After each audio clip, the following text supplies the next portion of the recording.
Ladies and gentlemen, the subject of my presentation is optimum power tracking among series connected power sources with uniform voltage distribution. My name is Siri is the presenter. Fundamentals of energy harvesting. Motivation for series connected power sources. Series connection of many power sources such as multiple solar array panels becomes necessary for cost reduction of DC power transmission over long distance. This is due to the fact that power transfer efficiency tends to improve when DC power is transmitted at higher voltage.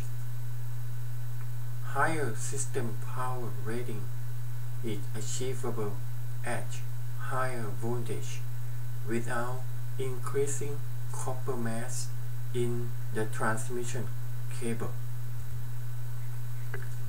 There exists three possible approaches of energy harvesting. One, commonly across the two terminal ends for drawing the same current without active control for uniform voltage distribution among the output voltages of individual power sources. Second approach is partially across all individual power sources while being serially connected with uniform voltage distribution control of their sourcing voltages.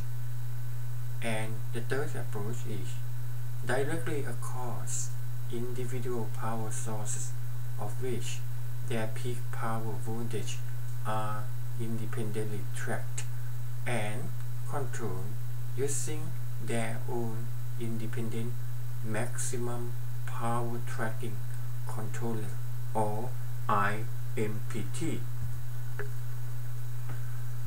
Let's review the first approach, which is the approach number one. This is the worst approach. These three power sources are connected in series and absorb the same load, sourcing current called I load.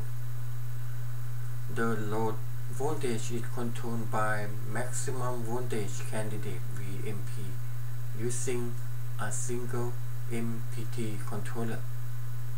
This approach, voltage across individual power sources are not controlled despite the trackable peak power voltage of the whole series connected power source. This approach is able to achieve peak power. However, the achieved peak power is not always close to the ideal peak power. This is the PV characteristic of the approach number one that draw equal current from all series connected power sources, and the purple PV curves show the discontinuity at around 481 watts. At this continuity, the weak power source already have voltage across it cramped to zero due to its bypass diodes become forward bias. As the system load pulled to lower voltage, the power increased further due to the remaining two power source that still have enough power to provide, and the peak power of 741 or nearly 742 watts is achieved as the system sourcing voltage of 72 volts. So this purple curve provides a group tracking with bypass diodes. When these three sources are connected in series without bypassing diode, then they have a chance that some of the power source, or at least one of the power source, will have a reverse voltage across it, or negative voltage across it, and such power source instead become a power provider. It become power dissipator. In this curve that show in blue, it show the parabolic curve. This is the same approach number 1 with the power source without bypassing diode. It show only one peak at around 481 watts. So the power source without bypassing diode, using approach number 1 or draw the same current, it will be the worst situation. The ideal peak power that the system can offer for 3 power source for this example supposed to be 842 watts, but the obtained peak power by this approach only 741.9 watts. Achieved tracking efficiency is only allowed 88%. This demonstrates that the approach number 1, or drawing equal current from power source, it does not provide the optimum tracking performance. This slide shows the contribution of individual power source based on this approach number 1 without bypassing diode across it. The weakest power source, which is power source number 1, becomes a power dissipator instead a power provider, as the load voltage is reduced towards 0. The power source number 1 stop being power provider when the system load voltage drop to around 103 volts. Below this voltage, the power source number 1 provide negative power, which signifying the power loss in this power source, or power source become consumption mode instead of sourcing mode.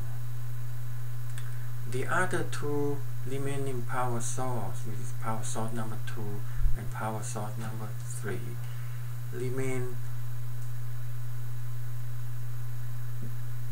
as a power source providers, as can seen on the yellow curve and